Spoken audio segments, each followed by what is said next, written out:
Kerala bank പിരിച്ചുവിടാൻ UDF സർക്കാരിന്റെ ആലോചനയെന്ന റിപ്പോർട്ടുകൾ. കേരള ബാങ്കുകൾ ഒഴിവാക്കി ജില്ലാ ബാങ്കുകൾ മടക്കിക്കൊണ്ടുവരാനാണ് UDF സർക്കാർ ഇപ്പോൾ ആലോചിക്കുന്നത്. എന്നാൽ റിസർവ് ബാങ്ക് അനുമതിയും തുടർ നടപടികളും തടസ്സമാകുമോ എന്ന ചർച്ചകളും വ്യാപകമാണ്.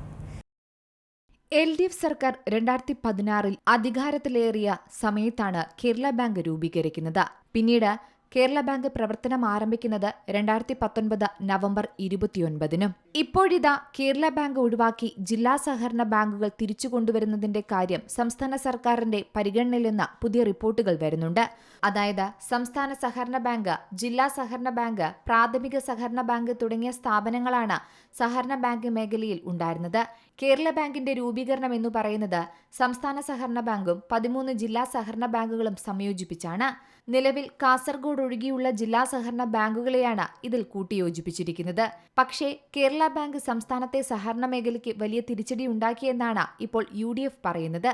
ഇക്കാര്യം സർക്കാരിന്റെ പരിഗണനയിലാണെന്നും പുതിയ റിപ്പോർട്ടുകൾ വരുന്നു.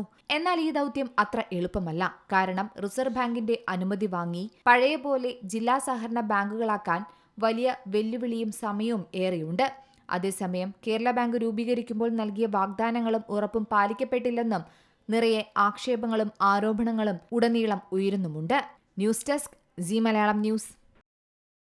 ഏറ്റവും പുതിയ വാർത്തകളും വിശേഷങ്ങളും വിരൽത്തുമ്പിലറിയാൻ സീ മലയാളം ന്യൂസ് എല്ലാ ഡിജിറ്റൽ പ്ലാറ്റ്ഫോമുകളിലും ലഭ്യം.